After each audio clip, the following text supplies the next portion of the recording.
सर्वमंगल मांगल्ये शिवे सर्वार्थ साधिके शरण्ये त्र्यंबके गौरी नारायणी नमस्तुते। जय माता दी दोस्तों, माँ भगवती दुर्गा की कृपा आप पर और आपके पूरे परिवार पर सदैव बनी रहे। आज हम सब दुर्गा सप्तशती के 5वें, 6ठे, 7वें और 8वें अध्याय का श्रवण करेंगे। अध्याय सुनने से पहले देवी कवच, अर्गला स्तोत्र और कीलक स्तोत्र, इन तीनों को सुनने के बाद ही अध्याय का श्रवण किया जाता है, मतलब अध्याय का अध्ययन किया जाता है। देवी कवच, अर्गला और कीलक तीनों हम चैनल पर अपलोड किए हैं, आप उसे सुन लीजिए, उसके बाद अध्याय का श्रवण कीजिए। ओम दुम दुर्गाए नमः। ओम इस चरित्र के रुद्र ऋषि हैं, महासरस्वती देवता हैं, अनुष्टुप छंद है, भीमा शक्ति है, भ्रामरी बीज है, सूर्य तत्व है और सामवेद स्वरूप है। महासरस्वती की प्रसन्नता के लिए उत्तर चरित्र के पाठ में इसका विनियोग किया जाता है। जो अपने कर कमलों में घंटा, शूल, हल, शंख, मूसल, चक्र, धनुष और बाण धारण करती हैं। शरद ऋतु के शोभा संपन्न चंद्रमा के समान जिनकी मनोहर कांति है, जो तीनों लोकों की आधारभूता हैं और शुंभ आदि दैत्यों का नाश करने वाली हैं, तथा गौरी के शरीर से जिनका प्राकट्य हुआ, उन महासरस्वती देवी का मैं निरंतर भजन करता हूँ। ऋषि कहते हैं, पूर्व काल में शुंभ और निशुंभ नामक असुरों ने अपने बल के घमंड में आकर सचीपत इंद्र के हाथ से तीनों लोकों का राज्य और यज्ञ भाग छीन लिए। वे ही दोनों सूर्य, चंद्रमा, कुबेर, यम और वरुण के अधिकार का भी उपयोग करने लगे। वायु और अग्नि का कार्य भी वे ही करने लगे। उन दोनों ने सब देवताओं को अपमानित, राज्य भ्रष्ट, पराजित तथा अधिकारहीन करके स्वर्ग से निकाल दिया। उन दोनों महान असुरों से तिरस्कृत देवताओं ने अपराजिता देवी का स्मरण किया और सोचा, जगदम्बा ने हम लोगों को वर दिया था कि आपत्ति काल में स्मरण करने पर मैं तुम्हारी सब आपत्तियों का तत्काल नाश कर दूंगी। यह विचार कर देवता गिरिराज हिमालय पर्वत पर गए और वहां भगवती विष्णु माया की स्तुति करने लगे।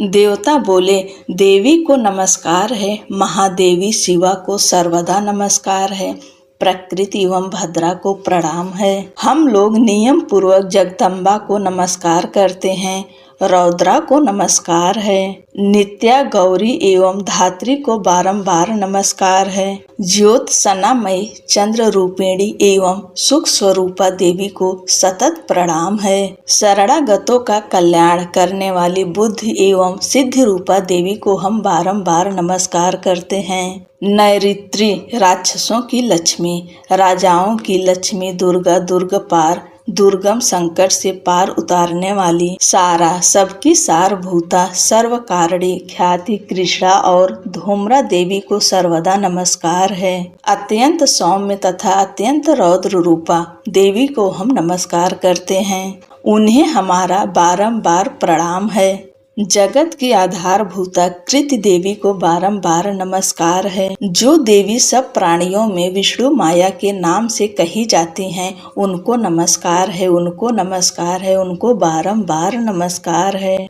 जो देवी सब प्राणियों में चेतना कहलाती हैं, उनको नमस्कार है, उनको नमस्कार है, उनको बारंबार नमस्कार है। जो देवी सब प्राणियों में बुद्धि रूप से स्थित हैं, उनको नमस्कार, उनको नमस्कार, उनको बारंबार नमस्कार है। जो देवी सब प्राणियों में निद्रा रूप से स्थित हैं, उनको नमस्कार, उनको नमस्कार, उनको बारंबार नमस्कार है। जो देवी सब प्राणियों में क्षुधा रूप से स्थित हैं, उनको नमस्कार, उनको नमस्कार, उनको बारंबार नमस्कार है। जो देवी सब प्राणियों में छाया रूप से स्थित हैं, उनको नमस्कार, उनको नमस्कार, उनको बारंबार नमस्कार है। जो देवी सब प्राणियों में शक्ति रूप से स्थित हैं, उनको नमस्कार, उनको नमस्कार, उनको बारंबार नमस्कार है। जो देवी सब प्राणियों में तृष्णा रूप से स्थित हैं, उनको नमस्कार, उनको नमस्कार, उनको बारंबार नमस्कार है। जो देवी सब प्राणियों में शांति क्षमा रूप से स्थित हैं, उनको नमस्कार, उनको नमस्कार, उनको बारंबार नमस्कार है। जो देवी सब प्राणियों में जाति रूप से स्थित हैं, उनको नमस्कार, उनको नमस्कार, उनको बारंबार नमस्कार। जो देवी सब प्राणियों में लज्जा रूप से स्थित हैं, उनको नमस्कार, उनको नमस्कार, उनको बारंबार नमस्कार है। जो देवी सब प्राणियों में शांति रूप से स्थित है, उनको नमस्कार, उनको नमस्कार, उनको बारंबार नमस्कार है। जो देवी सब प्राणियों में श्रद्धा रूप से स्थित हैं, उनको नमस्कार, उनको नमस्कार, उनको बारंबार नमस्कार है। जो देवी सब प्राणियों में कांति रूप से स्थित हैं, उनको नमस्कार, उनको नमस्कार, उनको बारंबार नमस्कार है। जो देवी सब प्राणियों में लक्ष्मी रूप से स्थित हैं, उनको नमस्कार, उनको नमस्कार, उनको बारंबार नमस्कार है। जो देवी सब प्राणियों में वृत्ति रूप से स्थित हैं, उनको नमस्कार, उनको नमस्कार, उनको बारंबार नमस्कार है। जो देवी सब प्राणियों में स्मृति रूप से स्थित हैं, उनको नमस्कार, उनको नमस्कार, उनको बारंबार नमस्कार है। जो देवी सब प्राणियों में दया रूप से स्थित हैं, उनको नमस्कार, उनको नमस्कार, उनको बारंबार नमस्कार है। जो देवी सब प्राणियों में तुष्ट रूप से स्थित हैं, उनको नमस्कार, उनको नमस्कार, उनको बारंबार नमस्कार है। जो देवी सब प्राणियों में माता रूप से स्थित हैं, उनको नमस्कार, उनको नमस्कार, उनको बारंबार नमस्कार है। जो देवी सब प्राणियों में भ्रांति रूप से स्थित हैं, उनको नमस्कार, उनको नमस्कार, उनको बारंबार नमस्कार है। जो जीवों के इंद्रिय वर्ग की अधिष्ठात्री देवी एवं सब प्राणियों में सदा व्याप्त रहने वाली हैं, उन व्याप्ति देवी को बारंबार नमस्कार है। जो देवी चैतन्य रूप से इस संपूर्ण जगत को व्याप्त करके स्थित हैं, उनको नमस्कार, उनको नमस्कार, उनको बारंबार नमस्कार है।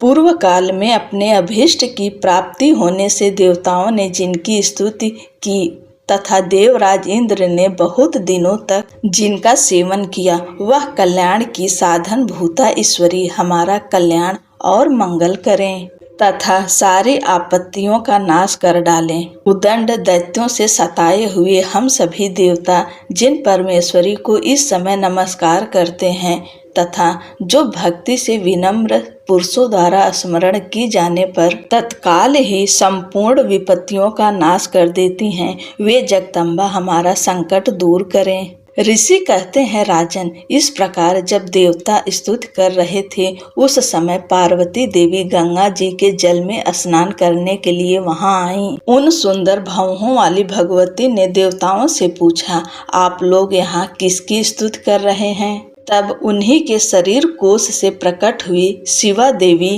बोली, शुंभ दैत्य से तिरस्कृत और युद्ध में निशुंभ से पराजित हो यहाँ एकत्रित हुए ये समस्त देवता यह मेरी ही स्तुति कर रहे हैं। पार्वती जी के शरीर कोश से अंबिका का प्रादुर्भाव हुआ था, इसलिए वे समस्त लोकों में कौशिकी कही जाती हैं। कौशिकी के प्रकट होने के बाद पार्वती देवी का शरीर काले रंग का हो गया, अतः वे हिमालय पर रहने वाली कालिका देवी के नाम से विख्यात हुईं। तदंतर शुंभ निशुंभ के भृत्य चंड मुंड वहां आए और उन्होंने परम मनोहर रूप धारण करने वाली अंबिका देवी को देखा।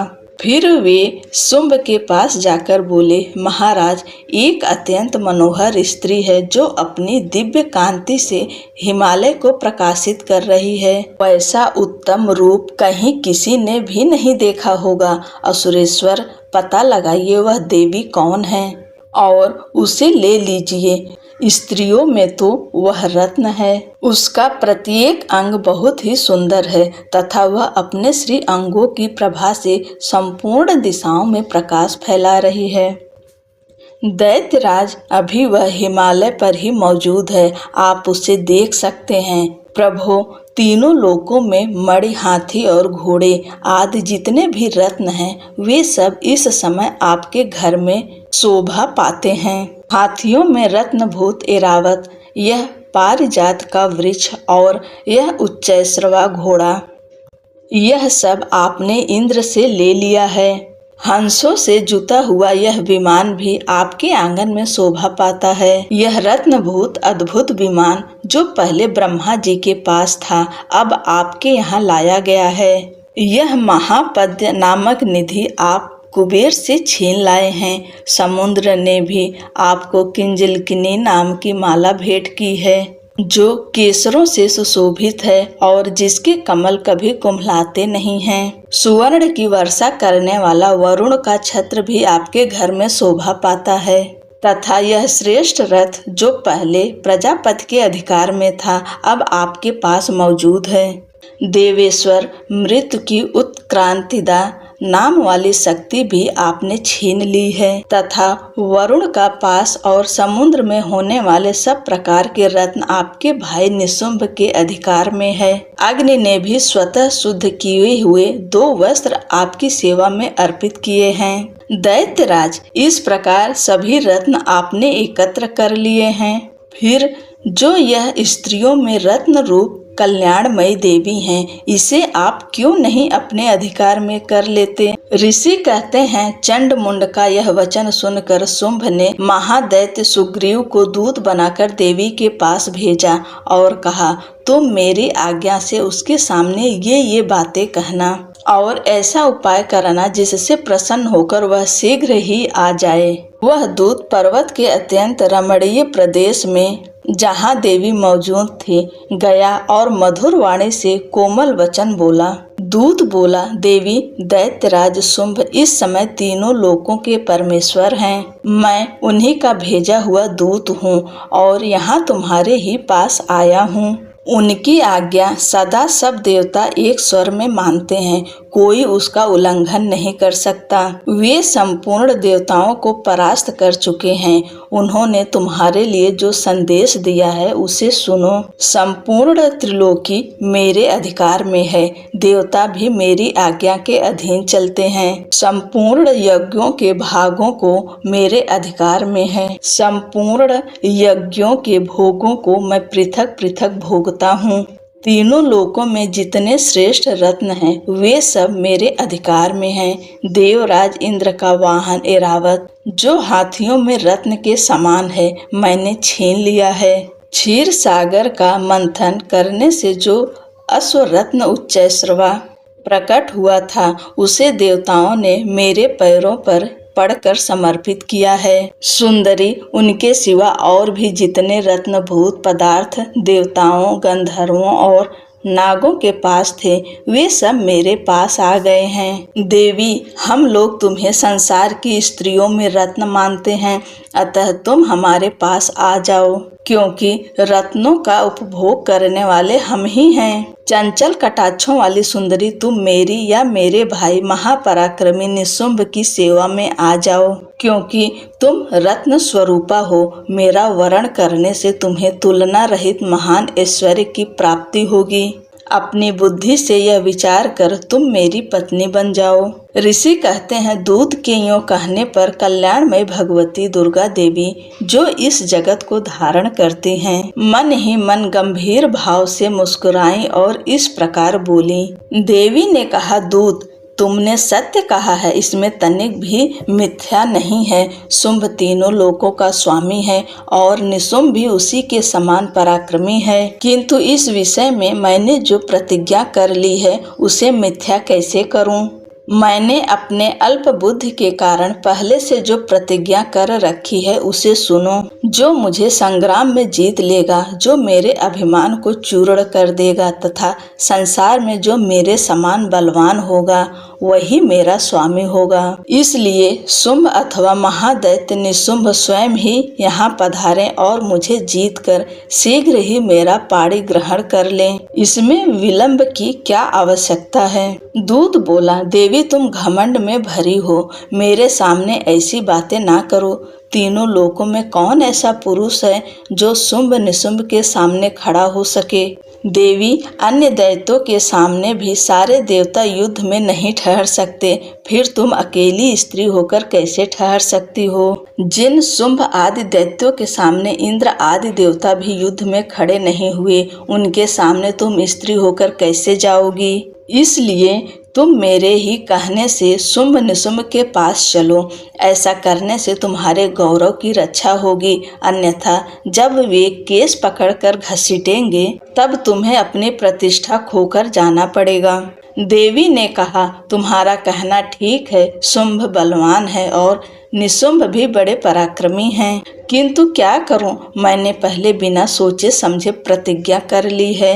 अतः अब तुम जाओ, मैंने तुमसे जो कुछ कहा वह सब दैत्यराज से आदर पूर्वक कहना, फिर वे जो उचित जान पड़े करें। जय जय श्री मार्कंडेय पुराणे सांवरड़िके मन्वंतरे देवी महात्म्य पंचमः। ओम तत्सत। अब हम सब छठे अध्याय का श्रवण करेंगे। माता रानी का ध्यान करेंगे। मैं सर्वज्ञेश्वर भैरव के अंक में निवास करने वाली परमोत्कृष्ट पद्या देवी का चिंतन करता हूँ। वे नागराज के आसन पर बैठी हैं। नागों के फड़ों में सुशोभित होने वाली मणियों की विशाल माला से उनकी देहलता उद्भासित हो रही है। सूर्य के समान उनका तेज है। 3 नेत्र उनकी शोभा बढ़ा रहे हैं। वे हाथों में माला, कुंभ, कपाल और कमल लिए हुए हैं तथा उनके मस्तक में अर्धचंद्र का मुकुट सुशोभित है। ऋषि कहते हैं, देवी का यह कथन सुनकर दूत को बड़ा अमर्ष हुआ और उसने दैत्यराज के पास जाकर सब समाचार विस्तार पूर्वक कह सुनाया। दूत के उस वचन को सुनकर दैत्यराज कुपित हो उठा और दैत्य सेनापति धूम्रलोचन से बोला, धूम्रलोचन, तुम शीघ्र अपनी सेना साथ लेकर जाओ और उस दुष्टा के केस पकड़कर घसीटते हुए उसे बलपूर्वक यहाँ ले आओ। उसकी रक्षा करने के लिए यदि कोई दूसरा खड़ा हो तो वह देवता, यक्ष अथवा गंधर्व ही क्यों न हो, उसे अवश्य मार डालना। ऋषि कहते हैं, शुंभ के इस प्रकार आज्ञा देने पर वह धूम्रलोचन दैत्य 60,000 असुरों की सेना को साथ लेकर वहां से तुरंत चल दिया। वहां पहुंचकर उसने हिमालय पर रहने वाली देवी को देखा और ललकार कर कहा, अरे तू शुंभ निशुंभ के पास चल। यदि इस समय प्रसन्नता पूर्वक मेरे स्वामी के समीप नहीं चलेगी तो मैं बलपूर्वक झोटा पकड़कर घसीटते हुए तुझे ले चलूंगा। देवी बोली, तुम्हें दैत्यों के राजा ने भेजा है। तुम स्वयं भी बलवान हो और तुम्हारे साथ विशाल सेना भी है। ऐसी दशा में यदि मुझे बलपूर्वक ले चलोगे तो मैं तुम्हारा क्या कर सकती हूँ। ऋषि कहते हैं, देवी के यूं कहने पर असुर धूम्रलोचन उनकी ओर दौड़ा। तब अंबिका ने होम शब्द के उच्चारण मात्र से उसे भस्म कर दिया। फिर तो क्रोध में भरी हुई दैत्यों की विशाल सेना और अंबिका ने एक दूसरे पर तीखे साय को शक्तियों तथा फरसों की वर्षा आरंभ की। इतने में ही देवी का वाहन सिंह क्रोध में भरकर भयंकर गर्जना करके गर्दन के बालों को हिलाता हुआ असुरों की सेना में कूद पड़ा। उसने कुछ दैत्यों को पंजों की मार से, कितनों को अपने जबड़ों से और कितने ही महादैत्यों को पटक कर ओठ की दाढ़ों से घायल करके मार डाला। उस सिंह ने अपने नखों से कितनों के पेट फाड़ डाले और थप्पड़ मारकर कितनों के सिर धड़ से अलग कर दिए। कितनों की भुजाएं और मस्तक काट डाले तथा अपनी गर्दन के बाल हिलाते हुए उसने दूसरे दैत्यों के पेट फाड़कर उनका रक्त चूस लिया। अत्यंत क्रोध में भरे हुए देवी के वाहन उस महाबली सिंह ने क्षण भर में ही असुरों की सारी सेना का संहार कर डाला। शुंभ ने जब सुना कि देवी ने धूम्रलोचन असुर को मार डाला तथा उसके सिंह ने सारी सेना का सफाया कर डाला, तब उस दैत्यराज को बड़ा क्रोध हुआ। उसका ओठ कांपने लगा। उसने चंड और मुंड नामक 2 महादैत्यों को आज्ञा दी, हे चंड और हे मुंड, तुम लोग बहुत बड़ी सेना लेकर वहां जाओ। उस देवी के झोटे पकड़कर अथवा उसे बांधकर शीघ्र यहाँ ले आओ। यदि इस प्रकार उसको लाने में संदेह हो तो युद्ध में सब प्रकार के अस्त्र शस्त्रों तथा समस्त आसुरी सेना का प्रयोग करके उसकी हत्या कर डालना। उस दुष्टा की हत्या होने तथा सिंह के भी मारे जाने पर उस अंबिका को बांधकर साथ ले शीघ्र ही लौट आना। जय जय श्री मार्कंडेय पुराणे सांवरड़िके मन्वंतरे देवी महात्म्य षष्ठ है। ओम तत्सत। जय जय श्री मार्कंडे पुराणे सांवरणिके मन्वंतरे देवी महात्म्य षष्ठः ओम तत्सत। अब हम सब 7वें अध्याय का श्रवण करेंगे। माता रानी का ध्यान करेंगे। मैं मातंगी देवी का ध्यान करता हूँ। वे रत्नमय सिंहासन पर बैठकर पढ़ते हुए तोते का मधुर शब्द सुन रही हैं। उनके शरीर का वर्ण श्याम है। वे अपना एक पैर कमल पर रखे हुए हैं और मस्तक पर अर्धचंद्र धारण करती हैं तथा कल्हार पुष्पों की माला धारण किए वीणा बजाती हैं। उनके अंग में कसी हुई चोली शोभा पा रही है। वे लाल रंग की साड़ी पहने हाथ में शंखमय पात्र लिए हुए हैं। उनके वदन पर मधु का हल्का हल्का प्रभाव जान पड़ता है और ललाट में बेंदी शोभा दे रही है। ऋषि कहते हैं, तदंतर शुंभ की आज्ञा पाकर वे चंड मुंड आदि दैत्य चतुरंगिणी सेना के साथ अस्त्र शस्त्रों से सुसज्जित हो वहां चल दिए। फिर गिरिराज हिमालय के सुवर्ण में ऊंचे शिखर पर पहुंचकर उन्होंने सिंह पर बैठी देवी को देखा। वे मंद मंद मुस्कुरा रही थीं। उन्हें देखकर दैत्य लोग तत्परता से पकड़ने का उद्योग करने लगे। किसी ने धनुष तान लिया, किसी ने तलवार संभाली और कुछ लोग देवी के पास आकर खड़े हो गए। तब अंबिका ने उन शत्रुओं के प्रति बड़ा क्रोध किया। उस समय क्रोध के कारण उनका मुख काला पड़ गया, ललाट में भौहें टेढ़ी हो गईं और वहां से तुरंत विकराल मुखी काली प्रकट हुई जो तलवार और पास लिए हुए थीं।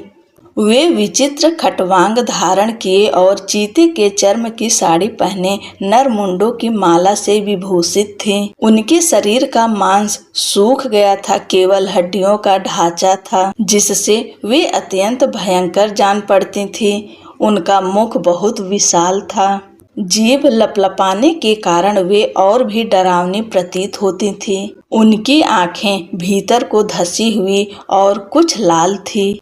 वे अपनी भयंकर गर्जना से संपूर्ण दिशाओं को गुजार रही थीं। बड़े बड़े दैत्यों का वध करती हुई वे कालिका देवी बड़े वेग से दैत्यों की उस सेना पर टूट पड़ी और उन सबको भक्षण करने लगीं। वे पार्श्व रक्षकों, अंकुशधारी महावतों, योद्धाओं और घंटा सहित कितने ही हाथियों को एक ही हाथ में पकड़कर मुंह में डाल लेती थी। इसी प्रकार घोड़े, रथ और सारथी के साथ रथी सैनिकों को मुंह में डालकर वे उन्हें बड़े भयानक रूप से चबा डालती थीं। किसी के बाल पकड़ लेती, किसी का गला दबा देती, किसी को पैरों से कुचल डालती और किसी को छाती के धक्के से गिराकर मार डालती थी।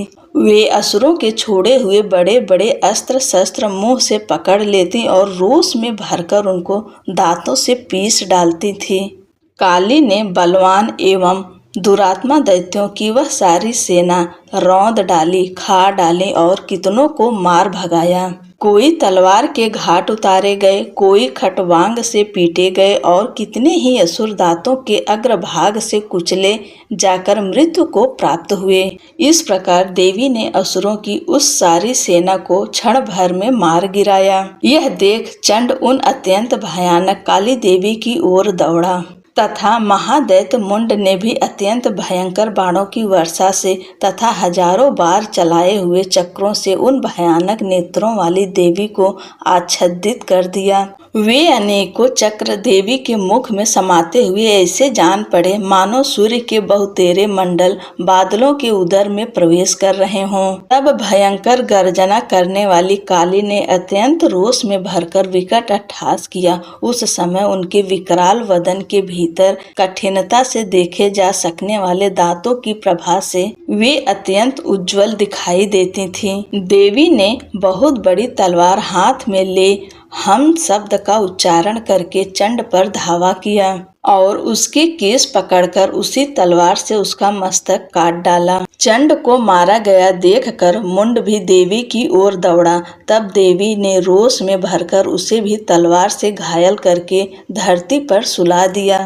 महापराक्रमी चंड और मुंड को मारा गया देख मरने से बची हुई बाकी सेना भय से व्याकुल हो चारों ओर भाग गई। तदंतर काली ने चंड और मुंड का मस्तक हाथ में ले चंडिका के पास जाकर प्रचंड अट्टहास करते हुए कहा, देवी, मैंने चंड और मुंड नामक इन 2 महापशुओं को तुम्हें भेंट किया है।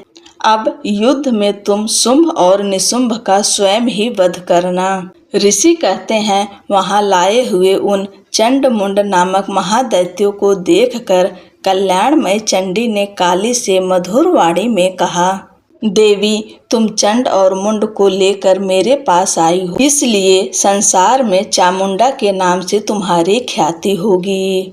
जय जय श्री मार्कंडेय पुराणे सांवर्णिके मनवंतरे देवी महात्म्य सप्तमः। ओम तत्सत। अब हम सब 8वें अध्याय का श्रवण करेंगे। माता रानी का ध्यान करेंगे। मैं अणिमा आदि सिद्धिमयी किरणों से आवृत भवानी का ध्यान करता हूँ। उनके शरीर का रंग लाल है, नेत्रों में करुणा लहरा रही है तथा हाथों में पास, अंकुश, बाण और धनुष शोभा पाते हैं। ऋषि कहते हैं, चंड और मुंड नामक दैत्यों के मारे जाने तथा बहुत सी सेना का संहार हो जाने पर दैत्यों के राजा प्रतापी शुंभ के मन में बड़ा क्रोध हुआ और उसने दैत्यों की संपूर्ण सेना को युद्ध के लिए कूच करने की आज्ञा दी। वह बोला, आज उदा युद्ध नामक 86 दैत्य सेनापति अपनी सेनाओं के साथ युद्ध के लिए प्रस्थान करें। अम्बु नाम वाले दैत्यों के 84 सेना नायक अपनी वाहिनी से घिरे हुए यात्रा करें। 50 कोट वीर कुल के और 100 धौम्र कुल के असुर सेनापति मेरी आज्ञा से सेना सहित कूच करें। दौहर्द, मौर्य और काल के असुर भी युद्ध के लिए तैयार हो मेरी आज्ञा से तुरंत प्रस्थान करें। भयानक शासन करने वाला असुर राज शुंभ इस प्रकार आज्ञा दे सहस्रों बड़ी बड़ी सेनाओं के साथ युद्ध के लिए प्रस्थित हुआ। उसकी अत्यंत भयंकर सेना आती देख चंडिका ने अपने धनुष की टंकार से पृथ्वी और आकाश के बीच का भाग गुजा दिया। राजन, तदंतर देवी के सिंह ने भी बड़े जोर जोर से दहाड़ना आरंभ किया। फिर अंबिका ने घंटे के शब्द से उस ध्वनि को और भी बढ़ा दिया। धनुष की टंकार, सिंह की दहाड़ और घंटे की ध्वनि से संपूर्ण दिशाएं गूंज उठी। उस भयंकर शब्द से काली ने अपने विकराल मुख को और बढ़ा लिया तथा इस प्रकार वे विजयिनी हुई। उस तुमुल नाद को सुनकर दैत्यों की सेनाओं ने चारों ओर से आकर चंडिका देवी, सिंह तथा काली देवी को क्रोधपूर्वक घेर लिया। राजन, इसी बीच में असुरों के विनाश तथा देवताओं के अभ्युदय के लिए ब्रह्मा, शिव, कार्तिकेय, विष्णु तथा इंद्र आदि देवों की शक्तियां जो अत्यंत पराक्रम और बल से संपन्न थीं, उनके शरीर से निकलकर उन्हीं के रूप में चंडिका देवी के पास आ गई। जिस देवता का जैसा रूप, जैसी वेशभूषा और जैसा वाहन है, ठीक वैसे ही साधनों से संपन्न हो उसकी शक्ति असुरों से युद्ध करने के लिए आई। सबसे पहले हंस युक्त विमान पर बैठी हुई अक्षसूत्र और कमंडल से सुशोभित ब्रह्मा जी की शक्ति उपस्थित हुई, जिसे ब्राह्मणी कहते हैं। महादेव जी की शक्ति वृषभ पर आरूढ़ हो हाथों में श्रेष्ठ त्रिशूल धारण किए, महानाग का कंकड़ पहने, मस्तक में चंद्र रेखा से विभूषित हो वहां आ पहुंची। कार्तिकेय जी की शक्ति रूपा जगदम्बिका उन्हीं का रूप धारण किए श्रेष्ठ मयूर पर आरूढ़ हो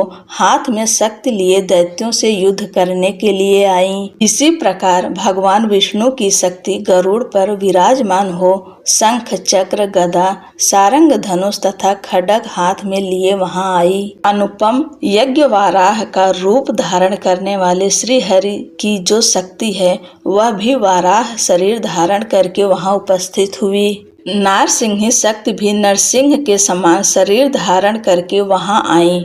उसकी गर्दन के बालों के झटके से आकाश के तारे बिखरे पड़ते थे। इसी प्रकार इंद्र की शक्ति वज्र हाथ में लिए गजराज एरावत पर बैठकर आई। उसके भी सहस्त्र नेत्र थे। इंद्र का जैसा रूप है वैसा ही उसका भी था। तदंतर उन देव शक्तियों से घिरे हुए महादेव जी ने चंडिका से कहा, मेरी प्रसन्नता के लिए तुम शीघ्र ही इन असुरों का संहार करो।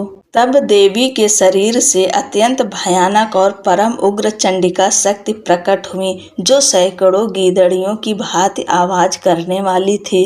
उस अपराजिता देवी ने धूमिल जटा वाले महादेव जी से कहा, भगवान, आप शुंभ निशुंभ के पास दूत बनकर जाइए और उन अत्यंत गर्वीले दानव शुंभ एवं निशुंभ दोनों से कहिए, साथ ही उनके अतिरिक्त भी जो दानव युद्ध के लिए वहां उपस्थित हों, उनको भी यह संदेश दीजिए।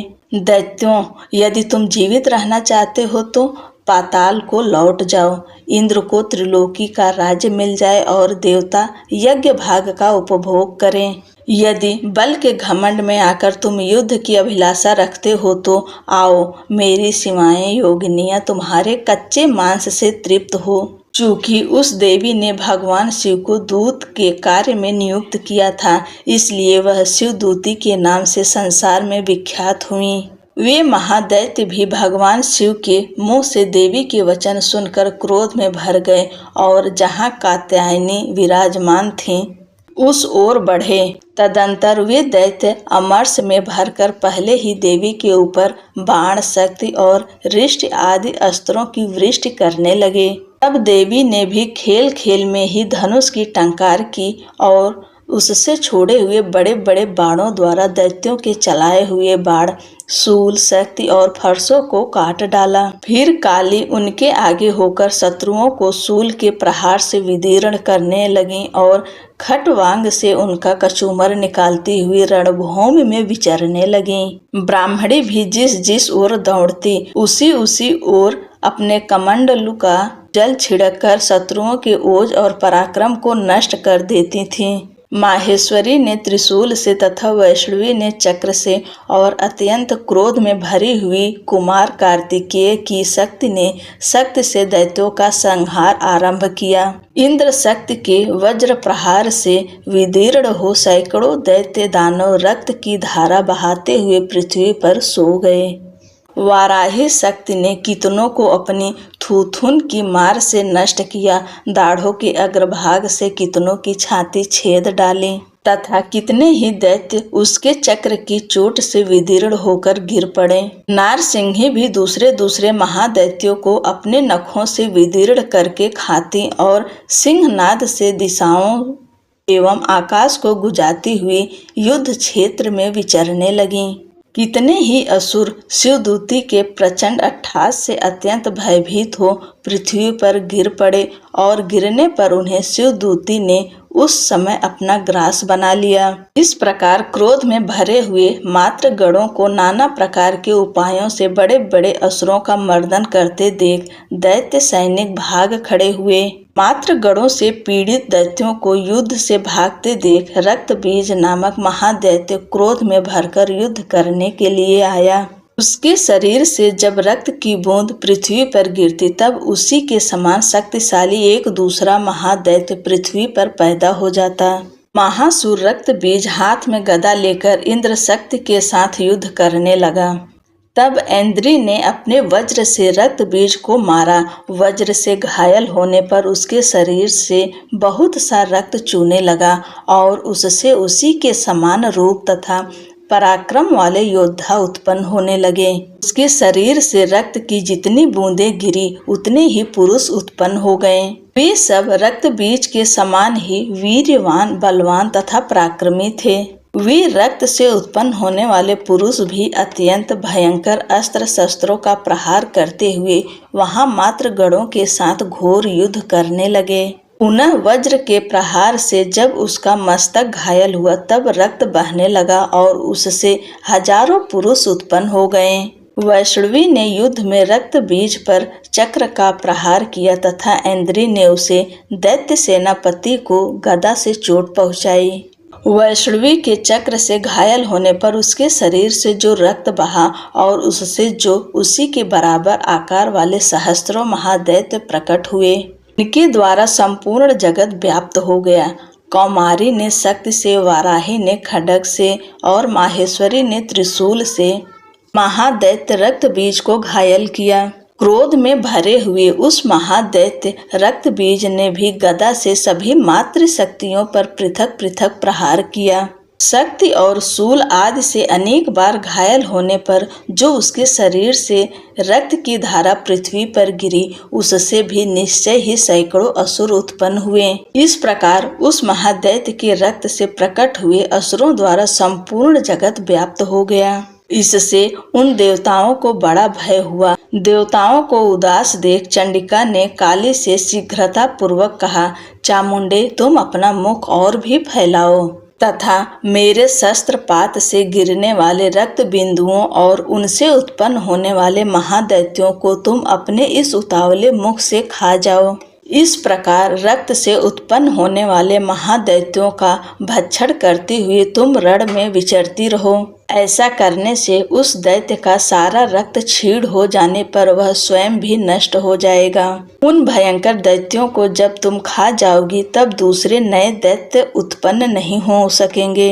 काली से यूं कहकर चंडिका देवी ने शूल से रक्त बीज को मारा और काली ने अपने मुख में उसका रक्त ले लिया। तब उसने वहां चंडिका पर गदा से प्रहार किया, किंतु उस गदापात ने देवी को तनिक भी वेदना नहीं पहुंचाई। रक्त बीज के घायल शरीर से बहुत सा रक्त गिरा, किंतु ज्यों ही वह गिरा त्यों ही चामुंडा ने उसे अपने मुख में ले लिया। रक्त गिरने से काली के मुख में जो महादैत्य उत्पन्न हुए उन्हें भी वह चट कर गई और उसने रक्त बीज का रक्त भी पी लिया। तदंतर देवी ने रक्त बीज को, जिसका रक्त चामुंडा ने पी लिया था, वज्र, बाण, खड्ग तथा रिष्ट आदि से मार डाला। राजन, इस प्रकार शस्त्रों के समुदाय से आहत एवं रक्तहीन हुआ महादैत्य रक्त बीज पृथ्वी पर गिर पड़ा। नरेश्वर, इससे देवताओं को अनुपम हर्ष की प्राप्ति हुई और मात्रगण उन असुरों के रक्तपान के मद से उद्धत सा होकर नृत्य करने लगा। जय जय श्री मार्कंडेय पुराणे सांवर्णिके मन्वंतरे देवी महात्म्य अष्टमः। ओम तत्सत। बोलो अम्बे मात की जय। बोलो शेरों वाली माता की जय। आप सभी को नवरात्रि की ढेर सारी शुभकामनाएं। जय माता दी।